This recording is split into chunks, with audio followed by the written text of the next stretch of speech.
Question ले लिया। Find the condition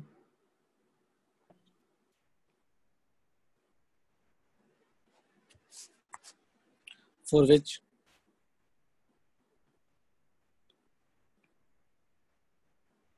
line x cos alpha plus y sin alpha equals to p touches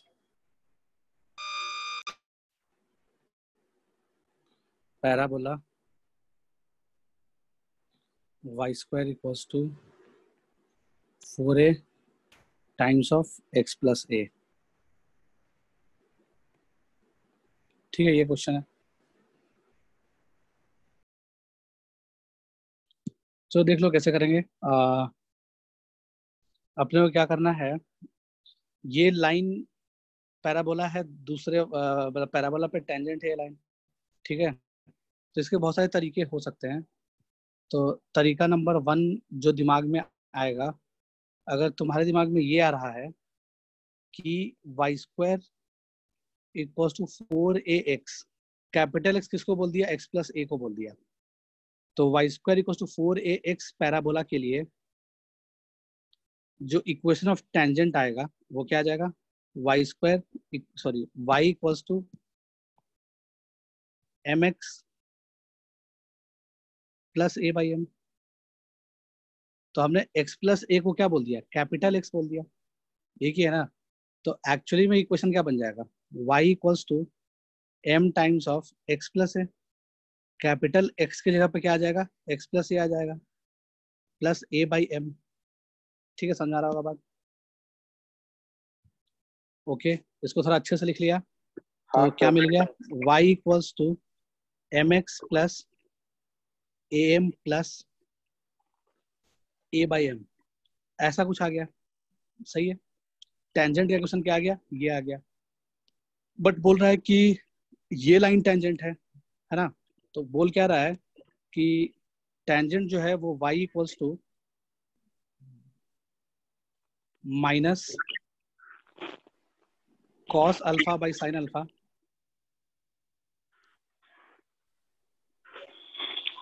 times of x plus p by sine alpha. ठीक है, यानी कि देखो ऊपर वाला भी इक्वेशन ऑफ टेंजेंट है पैराबोला पे, नीचे वाला भी बोला कि टेंजेंट ही है, यानी दोनों सेम ही लाइन है ना। तो हम दोनों लाइन को कंपेयर कर सकते हैं। तो कंपेयरिंग 1 एंड 2, 1 एंड 2 को कंपेयर करेंगे तो जो m का वैल्यू निकलेगा वो निकल जाएगा minus cos alpha by sine alpha. ठीक है, तो m का वैल्यू लिख लिया minus cos alpha by sine alpha. ठीक है, फिर क्या हो जाएगा, p बाई साइन अल्फा जो होगा उसको किससे इक्वेट करोगे, उसको a m plus a by m से इक्वेट करेंगे। ठीक है, तो a m plus a by m से इक्वेट किया, तो m के जगह पे हम उठा के डाल सकते हैं जो वैल्यू निकाले m का, कॉस अल्फा साइन अल्फा के टर्म में। तो लिख लिया p by sine alpha is equals to a times of m। तो कितना हो जाएगा, minus a cos alpha by sine alpha plus a by m। तो रेसिप्रोकल ले लो, तो ले लिया minus a sine alpha by cos alpha.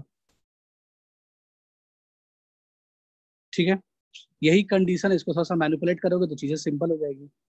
तो ये क्या बन जाएगा देख लो, माइनस ऑफ ए कॉमन ले लो, तो अंदर में क्या मिल जाएगा, कॉस स्क्वायर अल्फा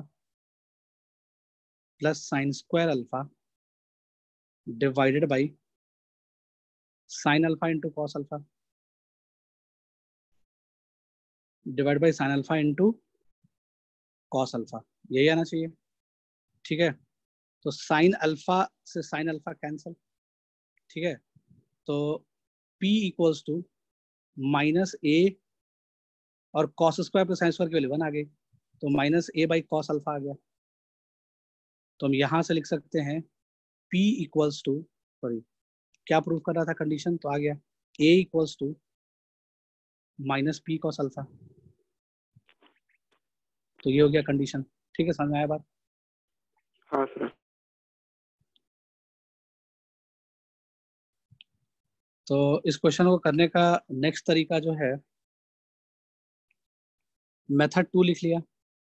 तो अपने को क्या पता है, Y square equals to 4ax parabola के लिए तो कैपिटल एक्स ले लो। Y square equals to 4a capital X parabola के लिए जो इक्वेशन ऑफ टेंजेंट आता है t के टर्म्स में, वो y t is equals to x plus A t square आता है। ठीक है, ये हमने याद किया था। तो एक्चुअली में क्या बन जाएगा, y t equals to, x को क्या लिख सकते हैं हम लोग, x plus a, capital X को स्मॉल एक्स प्लस ए लिख सकते हैं, times of a t square. ऐसा कुछ बन रहा होगा। तो हम y को लिख सकते हैं क्या, 1/t times of x plus a/t plus A T. ऐसा लिखा जा सकता है, कोई दिक्कत नहीं है। तो ये जो लाइन है इसमें क्या खासियत है, ये टेंजेंट है पैराबोला पे।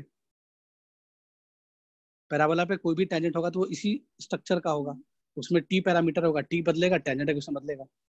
ठीक है, लेकिन बोल रहा है कि एक लाइन दिया हुआ है y इक्वल्स टू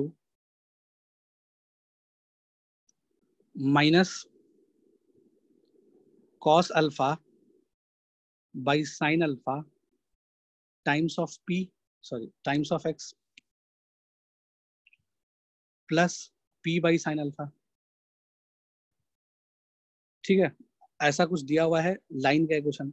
तो बोल रहा है कि ये लाइन भी टेंजेंट है, तो दोनों को हम कंपेयर कर सकते हैं सिंपली, है ना। पीछे m पैरामीटर का काम कर रहा था, अब t पैरामीटर का काम कर रहा है। तो हम 1 और 2 को कंपेयर करेंगे। 1 और 2 को कंपेयर करेंगे तो क्या मिल जाएगा अपने को, 1/t को किससे इक्वेट कर सकते हैं, 1/t को इक्वेट कर सकते हैं हम लोग minus cos alpha upon sine alpha से। सही है, कोई दिक्कत नहीं है। तो t का वैल्यू यहाँ से निकल जाएगा, कोई दिक्कत नहीं है। और p बाई साइन अल्फा को किससे इक्वेट कर सकते हैं, p बाई साइन अल्फा को इक्वेट कर सकते हैं a/t प्लस ए टी से। तो ये बन जाएगा p बाई साइन अल्फा। अब t का वैल्यू उठा के डाल दो, तो अपने को ये क्या बन जाएगा, a times of minus cos, A दोनों में से कॉमन ले लो, तो minus cos alpha by sine alpha plus T. T क्या हो जाएगा, minus sine alpha upon cos alpha.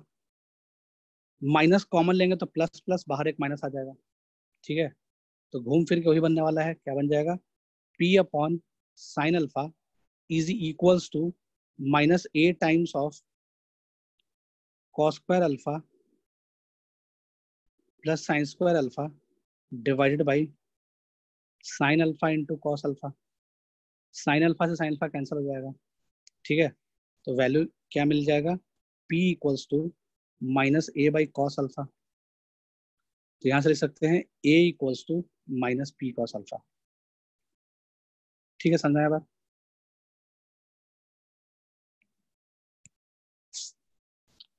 Next question ले लिया, find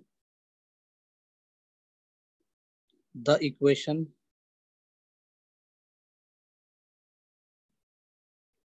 equations of the tangent, equations of the tangents of parabola y square equals to 12x which passes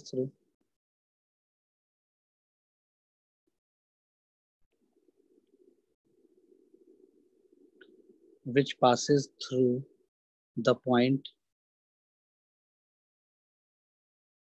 2,5।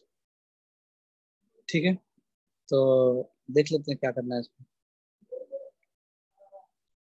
इसमें क्या करना है अपने को, इक्वेशन ऑफ टेंजेंट निकालना है।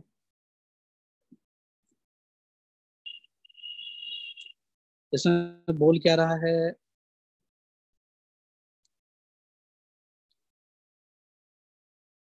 टेंजेंट का इक्वेशन निकालना है। पैराबोला दिया हुआ है y square equals to 12x, यानी थोड़ा सा, चलो ठीक है, डायग्राम बना लिया।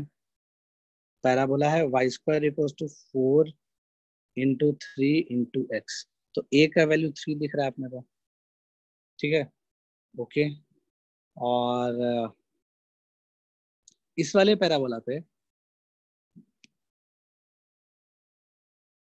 कोई पॉइंट p है 2,5, तो 2,5 से हमने दो टेंजेंट ड्रॉ किया, कहने का मतलब यहाँ से दो टेंजेंट ड्रॉ हो सकता है ऑफकोर्स। तो अपने को दोनों टेंजेंट का इक्वेशन चाहिए, T1 का इक्वेशन और T2 का इक्वेशन चाहिए, और दोनों का पॉइंट ऑफ कांटेक्ट चाहिए, ठीक है। तो मान लो पॉइंट ऑफ कांटेक्ट A है और ये पॉइंट ऑफ कांटेक्ट B है, तो पॉइंट ऑफ कांटेक्ट भी चाहिए एंड अपने को टेंजेंट का इक्वेशन भी चाहिए। तो उसके लिए क्या करेंगे, अपने को पता है इक्वेशन ऑफ टेंजेंट क्या होता है।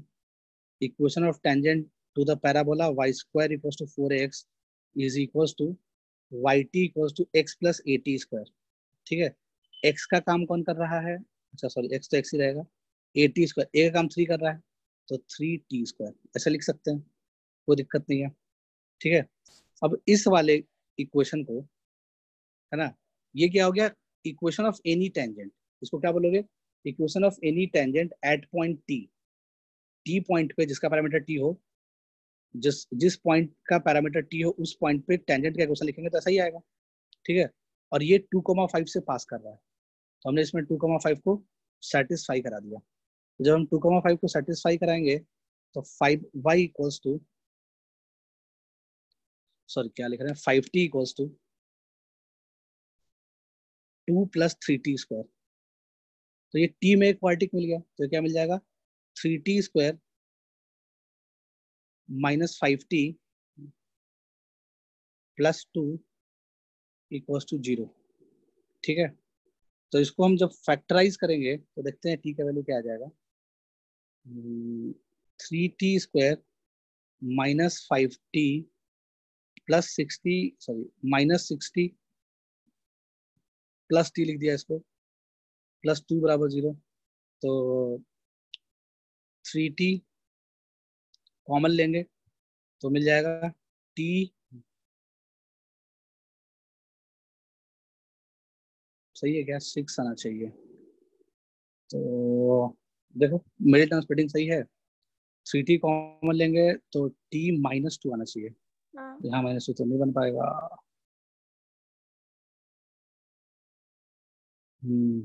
ठीक है, देख लो क्या आएगा, t का वैल्यू निकाल लो क्या आना चाहिए, t-3 t-2। t माइनस, हाँ 3 2 करेंगे, 3t - 3 और t - 2, तो हम्म, ये थोड़ा ना होगा, रुको, इसमें अगर 1 डाल दें तो सेटिस्फाई कर रहा है, तो t - 1 तो फैक्टर होगा ही होगा इसका एक। दूसरा फैक्टर हो जाएगा 3t - 2 इक्वल्स टू 0, ऐसा कुछ होना चाहिए, ठीक है, दिख रहा होगा। तो 3t स्क्वायर बन गया -3t - 2t -5t बन गया, +2 बन गया, सही है। तो यहाँ से जो t का वैल्यू निकला वो क्या निकला, t की दो वैल्यू निकल गई, एक निकल गया 1 और एक निकल गया 2/3। तो हम बोल सकते हैं कि पॉइंट ए का जो t था वो मान लो 1 है, ठीक है, उसका पैरामीटर 1 है, तो दूसरे वाले का पैरामीटर क्या है, 2/3 है, सही है, कोई दिक्कत नहीं है। और इक्वेशन ऑफ टेंजेंट चाहिए दोनों का, तो T1 का इक्वेशन लिख लेते हैं, टेंजेंट मतलब TA का इक्वेशन लिख लेते हैं, या फिर T1 का इक्वेशन लिख लेते हैं, ठीक है। तो T1 का इक्वेशन क्या आ जाएगा, जब t की वैल्यू 1 डाल दो इस वाले एक्सप्रेशन में, तो क्या मिल जाएगा, y = x + 3, ये एक इक्वेशन मिल गया। वैसे ही T2 का इक्वेशन कैसे लिखोगे, t की जगह पे 2/3 डाल दोगे, तो y × 2/3 is equals to x plus 3 into 2/3 का होल स्क्वायर यानी 4/9। तो 4/9 ऐसा कुछ बन जाएगा। तो बन जाएगा कितना, 2y equals to 3x plus 4। सही है। तो ये दूसरा टेंजेंट आ गया। तो हमने T1 और T2 का टेंजेंट निकाल लिया, टेंजेंट का इक्वेशन निकाल लिया। अब पॉइंट ऑफ कांटेक्ट निकालना है। तो एक पॉइंट ऑफ कांटेक्ट क्या आ जाएगा, तो इसका मतलब कि इसका पॉइंट ऑफ कांटेक्ट क्या आ जाएगा, AT² 2AT। उसके लिए T का वैल्यू क्या 1 डाले थे, तो A की वैल्यू क्या है 3। तो पॉइंट ऑफ कांटेक्ट निकाल लो, 3AT², तो 3T², और T की वैल्यू कितनी 1 है। तो AT² 2AT, 2 into 3 into T की वैल्यू 1, ये आना चाहिए। तो कितना आ जाएगा 3,6। समझ में आ रहा होगा बात। तो 3,6 is the point of contact. ठीक है। T1 का पॉइंट ऑफ कांटेक्ट यानी कि पॉइंट ए आ गया इन शॉर्ट हमारे डायग्राम के अकॉर्डिंग। वैसे ही इसका पॉइंट ऑफ कांटेक्ट निकालना है। ठीक है। इसमें टी का काम कौन कर रहा है, 2/3 कर रहा है। तो AT² यानी कि 3 इंटू AT², तो 3 इंटू 2/3 का whole square, AT² 2AT। 2 into ए का वैल्यू कितना है 3 है, और टी का वैल्यू कितना है 2/3 है। तो 3 से 3 कैंसिल हो गया, 4 आ जाएगा। एक 3 से एक 3 कैंसिल हो जाएगा, तो ये 4/3, 4। ठीक है। तो ये किसका कोऑर्डिनेट आ गया, ये पॉइंट बी का कोऑर्डिनेट आ गया। आया समझ बात, हेलो। तो हम हाँ। पॉइंट ऑफ कांटेक्ट भी निकाल सकते हैं इस तरीके से, और ये भी कर सकते हैं। एक तरीका और भी इसका क्या हो सकता है कि y को mx plus a/m equation of tangent मान लिया। ठीक है। इसमें पॉइंट डाल दो 2,5। जब इसमें 2,5 पॉइंट डाल दोगे तो अपने को एक क्वाड्रेटिक मिल जाएगा m में। ठीक है। इसके दो रूट्स आ जाएंगे, m1 एंड m2। ठीक है। तो m1 डाल देंगे इसमें। ठीक है। तो अपने को क्या मिल जाएगा, एक टेंजेंट इक्वेशन मिल जाएगा। फिर m2 के लिए डाल दो m की जगह पे, तो टेंजेंट 2 का इक्वेशन मिल जाएगा। तो हम m के टर्म्स में भी क्वेश्चन को कर सकते थे। नेक्स्ट नेक्स्ट हेडिंग डाल लेते हैं, को नॉर्मल, को नॉर्मल्स। ठीक है। को नॉर्मल क्या होता है वो भी देख लिया जाए। तो उसके पहले ये जान लो, मान लिया जाए कि अपने पास कोई पैराबोला है जिसका इक्वेशन है y² = 4ax। ठीक है। और हमने क्या किया, h, k से पास होता हुआ, h, k से पास होता हुआ एक नॉर्मल, मतलब एक नॉर्मल है जो h, k से पास कर रहा है। तो हम उसका स्लोप मान लो m मान लिए। ठीक है। तो जो इक्वेशन ऑफ नॉर्मल आएगा, है ना, वो क्या लिख सकते हैं, y = mx minus a 2am plus am³। ऐसा कुछ आया होगा, है ना। ओके। अब इस वाले में खासियत क्या है कि ये तो m स्लोप का कोई भी नॉर्मल का इक्वेशन होगा इस पैराबोला पे। बट इस पैराबोला में, सॉरी, इस टेंजेंट में, इस नॉर्मल में क्या खासियत है कि वो h, k से पास कर रहा है। ठीक है। तो इसमें जहां जहां h है वहां h डाल दो, सॉरी, जहां जहां x है वहां h डाल दो, जहां जहां y है वहां k डाल दो। ठीक है। तो हम क्या लिख सकते हैं, k = mh माइनस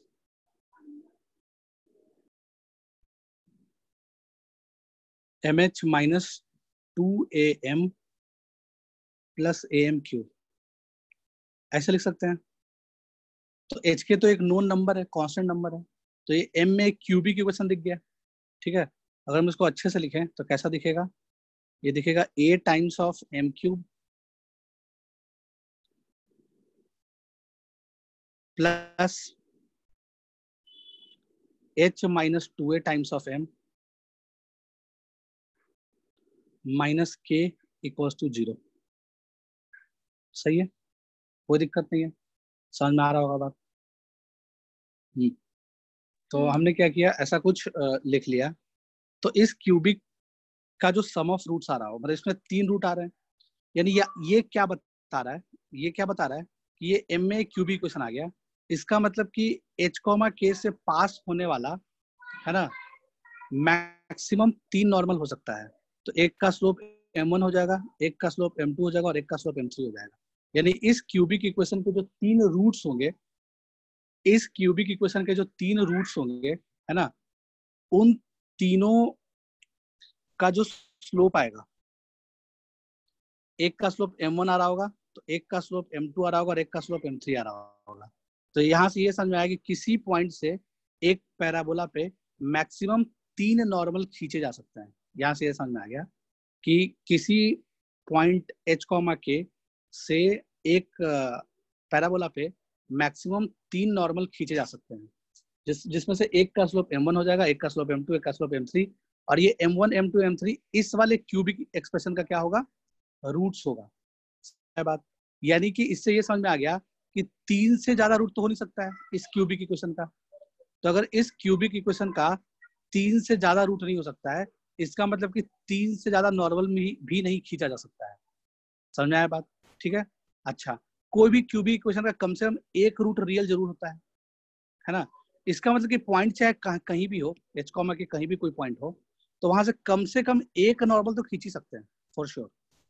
कम से कम एक नॉर्मल तो खींच ही सकते हैं, क्योंकि एक रूट तो पक्का रियल होगा। कोई भी क्यूबिक इक्वेशन का कम से कम एक रूट जरूर रियल होता है ना। तो इसमें सिचुएशन ऐसा हो सकता है कि या तो तीनों रूट रियल हो, तो जब तीनों रूट रियल होगा यानी कि m1, m2, m3 तीनों रियल होगा। तो जब m1, m2, m3 तीनों रियल होगा तो hk से 3 नॉर्मल खींचे जा सकते हैं। बट अगर एक मिनट रुको, चलो तो या फिर एक सीन ऐसा आ सकता है कि 2 इमेजिनरी रूट हो जाए, एक रियल रूट हो जाए। ठीक है, तो यहाँ से अपने को ये समझ में आ गया 3 से ज्यादा रूट हो नहीं सकता है। ठीक है, तो हम यहाँ से सकते हैं maximum 3 normals can be drawn from any point to parabola. अब टू एनी पैराबोला, हर पैराबोला के ज्योमेट्रिकली सब सेम ही चीज होता है। ठीक है, तो पैराबोला का इक्वेशन चाहे कैसा भी हो, हम किसी पॉइंट से मैक्सिमम 3 नॉर्मली खींच सकते हैं। ये समझ में आ गया अपने को। फिर यहाँ से और भी कुछ कुछ बातें हैं जो ध्यान रखने लायक है। पहला बात, सम ऑफ रूट्स निकाल लो, यानी कि m1 plus m2 plus m3 का वैल्यू, इसका जो वैल्यू आ जाएगा वो क्या आ जाएगा, 0 आ जाएगा। क्यों? क्योंकि इसमें m स्क्वायर का टर्म ही नहीं है। ठीक है, समझ आया होगा बात।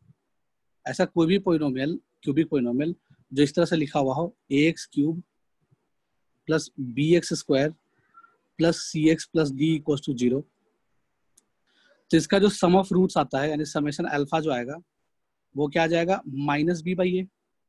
ठीक है, फिर दो रूट प्रोडक्ट का सम यानी कि समेशन अल्फा बीटा, वो कितना आ जाएगा, वो आ जाएगा सी बाई ए। ठीक है, और फिर तीनों का प्रोडक्ट, तीनों रूट का प्रोडक्ट अल्फा बीटा गामा, वो आ जाएगा माइनस डी बाई ए। ठीक है, ये तो पढ़े होंगे, क्यूबिक इक्वेशन के बारे में पता होगा। तो m1 plus m2 plus m3 का वैल्यू कितना आ जाएगा, 0 आ जाएगा। क्यों? क्योंकि b का वैल्यू 0 हो गया, यानी एक्स स्क्वायर का कोफिशिएंट या m स्क्वायर का कोफिशिएंट 0 है, तभी तो m स्क्वायर का टर्म नहीं है इसमें। सेकंड, समेशन m1 m2 यानी कि m1 m2 plus m2 m3 plus m3 m1, तो समेशन m1 m2 का वैल्यू कितना हो जाएगा, एक्स के coefficient upon q m q का कोफिशिएंट, तो यानी कि ये क्या बन जाएगा, h माइनस ए, यह आ जाएगा क्या, h minus 2a, sorry h minus 2a upon A. आ रहा होगा समझ में? तो समेशन m1 m2 क्या आ जाएगा,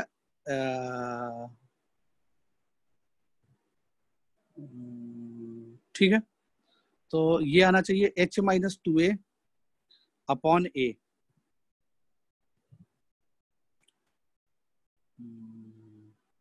थर्ड पॉइंट लिख लिया,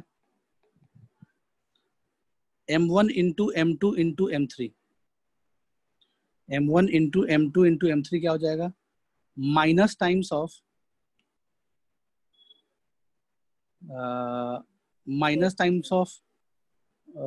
माइनस के बाई ए, तो आ जाएगा के बाई ए।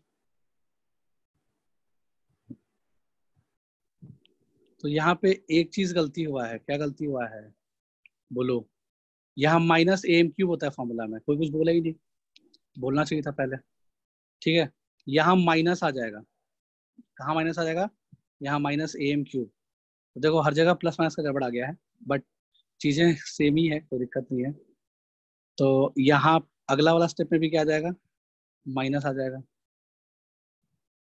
फिर जहां जहां ए एम क्यूब था वहां वहां माइनस आ जाएगा, यहाँ भी माइनस आ जाएगा। ठीक है, कोई दिक्कत नहीं है,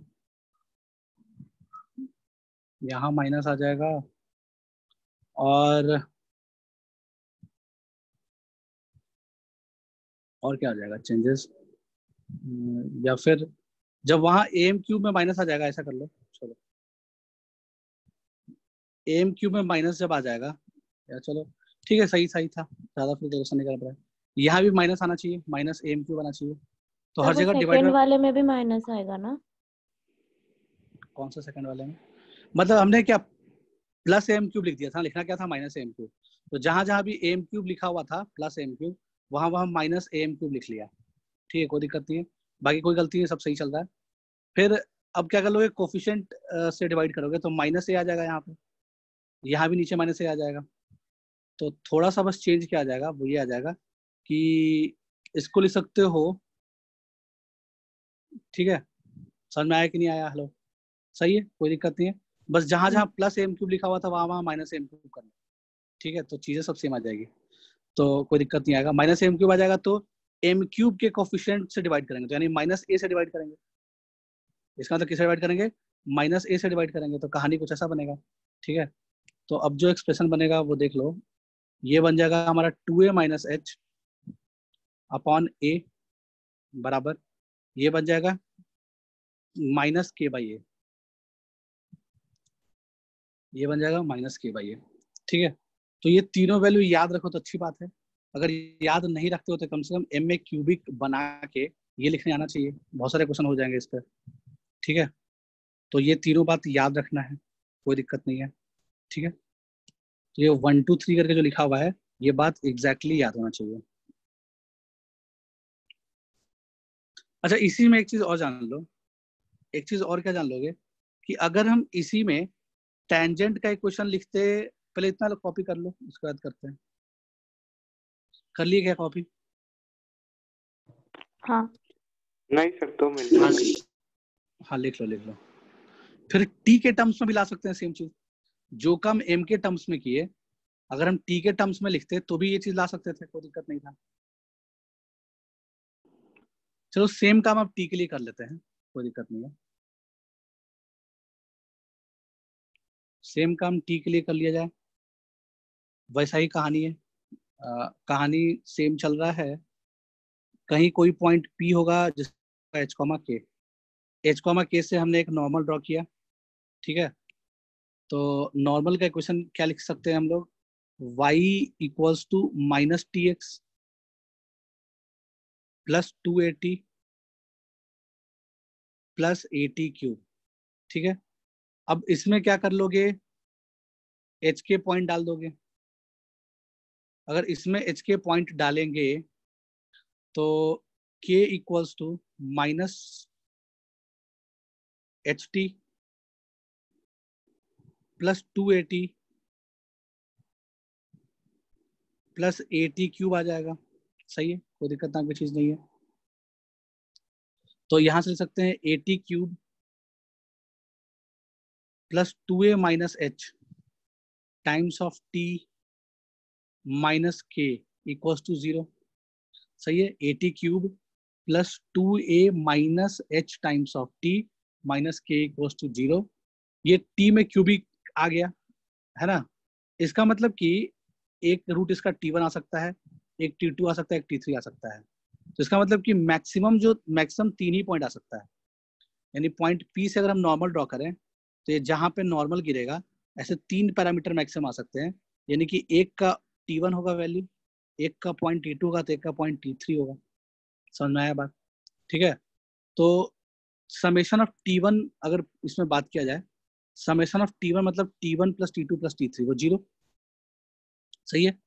अगर हम इसमें निकालें summation of T1 into T2, दो के प्रोडक्ट का सम कितना हो जाएगा, 2a माइनस एच अपॉन ए। ठीक है, तो 2a माइनस एच अपॉन ए ये आ गया। फिर T1 into T2 into T3 minus of minus के बाई ए, तो विच इज इक्वल टू के बाई ए। समझ में आ रहा होगा बात? तो ये कितना आ जाएगा, के बाई ए आ जाएगा। हाँ। सही है, हाँ। तो क्या फर्क हुआ पिछला वाला और इस वाले में, दोनों में क्या चेंज आ गया? एम के टर्म्स में लिखा था हमने, तो कंडीशन कुछ ऐसा ही आया था। तो देखो नॉर्मल के लिए ध्यान सुनना, जो एम और एम को रिप्लेस कर सकते हैं माइनस टी से, या टी को रिप्लेस कर सकते हैं माइनस एम से। हेलो, ये अपने को पता है, क्योंकि नॉर्मल का जो इक्वेशन लिखे थे वो क्या लिखे थे, y equals to m x minus 2am minus a m cube, minus 2am minus a m cube. तो इसका मतलब कि m को t से रिप्लेस कर सकते हैं या t को माइनस m से रिप्लेस कर सकते हैं। ठीक है, तो इसका मतलब कि जो रूट T1 आया होगा ये एक्चुअली माइनस M1 के बराबर होगा, जो T2 आया होगा वो एक्चुअली माइनस M2 के बराबर होगा, और जो T3 आया होगा वो एक्चुअली माइनस M3 के बराबर होगा, कह सकते हैं काइंड ऑफ। ठीक है, तो समेशन ऑफ T1 0 आ रहा है तो समेशन ऑफ M1 भी 0 आ रहा है, कोई दिक्कत नहीं है। समेशन ऑफ T1 T2 क्या नेगेटिव आ जाएगा? अगर T1 T2 यहाँ 2a माइनस h बाई ए आ रहा है, ठीक है, तो m के लिए भी सेम ही आएगा, हाँ कोई फर्क नहीं पड़ेगा इसमें, m के लिए भी सेम ही आएगा। ठीक है, क्योंकि T1 इंटू T2 को क्या लिखोगे, अगर हम M1 into M2 summation M1 M2 निकालें, ठीक है, तो M1 को लिख सकते हैं माइनस T1 और M2 को लिख सकते हैं माइनस T2, तो रहेगा तो सेम ही चीज ना, समेशन T1 T2 रहेगा ना। तो summation T1 T2 2a minus h by A होता है, 2a minus h by A होता है, चाहे m के लिए करे चाहे t के लिए करे, है ना। दो का प्रोडक्ट का सम, ध्यान सुनना, दो के प्रोडक्ट का सम t के लिए रहे चाहे m के लिए सेम होता है, और T1 plus T2 plus T3 रहे चाहे M1 plus M2 plus M3 रहे, वो 0 होता है दोनों के लिए। ठीक है, फर्क किस में आ गया, बस इसमें फर्क आ गया कि जैसे T1 into T2 into T3 के बाई ए है, तो T1 क्या है माइनस M1 के बराबर, T2 किसके बराबर है माइनस M2 के बराबर, और T3 किसके बराबर है माइनस M3 के बराबर। तो तीनों का जो प्रोडक्ट आएगा वो माइनस के बाई ए आ जाएगा। ठीक है, सॉरी ये के बाई ए आया, सॉरी ये के बाई ए लिखा हुआ है, तो यहाँ से देख लो एक माइनस बाहर बच जाएगा ना। तो अगर M1 into M2 into M3 की बात करो तो माइनस के बाई ए आ जाएगा। ठीक है, तो माइनस के बाई ए कहाँ पे आ जाता है, m के टर्म्स में अगर कर रहे हैं तो M1 into M2 into M3 का वैल्यू, और T1 into T2 into T3 का वैल्यू के बाई आ जाता है, बस यही फर्क हो गया। ठीक है, इसको लिख लिया। तो सेम कहानी टी के लिए भी कर सकते हैं जो काम एम के लिए किए, बस फर्क क्या हो गया, एम को माइनस टी से रिप्लेस कर सकते हो। तो एक के लिए कंडीशन अगर तीनों याद है टी के लिए, तो एम के लिए भी याद है, कोई फर्क नहीं पड़ रहा उससे। ठीक है, समझ में आ रहा है बात? अच्छा, अब इससे क्या क्या रेफरेंसेस या क्या क्या इंफॉर्मेशन निकाला जा सकता है वो देख लेते हैं, अगर ये सब बातें समझ में आई होगी तो। देखो सबसे पहले अपने को क्या समझ में आया कि समेशन T1 0 हो गया, तो ये क्या इंफॉर्मेशन बताता है, ये क्या बताता है, इससे अपने को क्या सीखने को मिला। ठीक है, तो फर्स्ट नोट करके लिख लिया, since summation T1 equal to 0, since summation T1 equal 0, तो इसको लिख सकते हैं हम क्या, T1 plus T2 plus T3 बराबर 0। सब में 2 से कर दो मल्टीप्लाई, तो 2a T1 plus 2a T2 plus 2a T3 equal to 0। 2a T1 basically क्या है y1, और 2a T2 बेसिकली क्या है y2, और 2a3 क्या है y3। तो y1 plus y2 plus y3 क्या आना चाहिए, 0 के बराबर आना चाहिए। समझ में आया बात? यानी sum of y coordinates of foot of normal, sum of y coordinate of foot of normal. अच्छा, फुट ऑफ नॉर्मल से भी एक चीज और जान लो, ठीक है, ये जो तीन नॉर्मल आते हैं इन तीनों को को नॉर्मल्स बोलते हैं। ठीक है, जैसे मान लो पॉइंट P से नॉर्मल ड्रॉ किए, एक पॉइंट A पे नॉर्मल है, एक B पे नॉर्मल है, एक C पे नॉर्मल है। ABC, तो PA एक नॉर्मल हो गया, PB एक नॉर्मल हो गया और PC एक नॉर्मल हो गया। ठीक है, तो हम कुछ लैंग्वेज देख लो, क्या क्या लैंग्वेज में किसको क्या बोलते हैं। तो PA रहे, मतलब PA, PB and PC, PA, PB and PC are called as co-normals, are called as co-normals। तो इसको हम co-normals बोलते हैं। ठीक है, PA, PB and PC are called as co-normals। ठीक है, ओके। और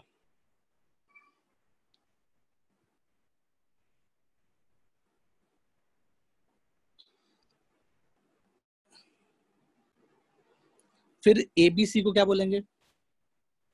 को-नॉर्मल points. Point A, point B, point C को क्या बोलेंगे? Conormal point. इसको बोल सकते हैं हम लोग को-नॉर्मल पॉइंट, को-नॉर्मल पॉइंट्स।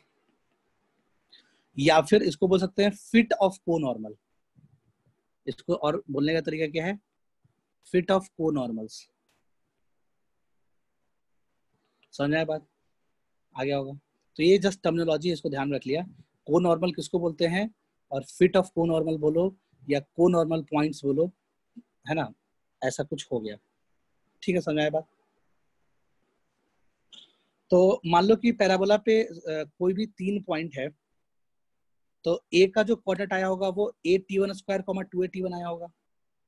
ठीक है, तो ए के कोऑर्डिनेट को तुम अगर x1 y1 बोल लो तो y1 2a_t1 हो गया, y2 2a_t2 हो गया। हेलो, बी के कोऑर्डिनेट को तुम x2 y2 बोल दो और सी के कोऑर्डिनेट को तुम अगर x3 y3 बोल दो, तो y1 क्या हो गया? 2a_t1, y2 क्या हो गया? 2a_t2 और y3 क्या हो गया? 2a_t3। तो हम बोलते हैं सम ऑफ ऑर्डिनेट्स, ध्यान सुनना, sum of ordinates of y coordinate, sum of ordinates of y coordinate, sorry, sum of ordinates of co-normal points are 0। इसको यही बोलेंगे ना। तो y1 plus y2 plus y3 को हम अदर वर्ड्स में कैसे बोल सकते हैं? इस वाले बात को, इस वाले बात को बोल दिया sum of ordinates, sum of ordinates of conormal points, sum of ordinates of conormal points are 0। सही है, इसको लिख लो। इस चीज को हम ऐसे भी समझ सकते हैं। अच्छा, पहले ये बताओ कि मान लो 3 पॉइंट लिए, पॉइंट ए लिए, पॉइंट बी लिए और पॉइंट सी लिए, तीनों से हमने एक नॉर्मल ड्रॉ किया। इस तरह का नॉर्मल बना, यानी कि तीनों पॉइंट ए, पॉइंट बी और पॉइंट सी से जो नॉर्मल ड्रॉ किया वो तीनों कॉन्करेंट नहीं है, यानी एक ही जगह पे इंटरसेक्ट नहीं कर रहा है। तो हम एबीसी को को नॉर्मल पॉइंट नहीं बोलेंगे। समझ में आया क्या? हेलो, अगर पैराबोला पे कोई भी 3 पॉइंट ले लिए, वहां से नॉर्मल्स ड्रॉ किए, तीनों नॉर्मल एक जगह पे कट नहीं किया, यानी कॉन्करेंट नहीं है तीनों नॉर्मल, तो हम एबीसी को को नॉर्मल पॉइंट नहीं बोलेंगे। यानी को नॉर्मल पॉइंट उस सेट ऑफ पॉइंट्स को बोलते हैं, है ना, उस सेट ऑफ पॉइंट्स को को नॉर्मल पॉइंट बोलते हैं। ठीक है, जहां से जो नॉर्मल ड्रॉ किया गया वो कॉन्करेंट हो। आया समझ बात? ठीक है, तो ये अदर वर्ड्स में वही बात बोल दी है हम। ठीक है, अब इसमें जो एक चीज समझने लायक है वो ये है, इस बात को अब तुम अदर वर्ड्स में इसी बात को अलग तरीके से समझो। मान लो कि एक पैराबोला है, ठीक है, ये पैराबोला का एक्सिस हो गया, इसको क्या बोलते हैं, ये एक्स एक्सिस हो गया, कोई दिक्कत नहीं है। पैराबोला कौन सा है? Y square equal to 4x।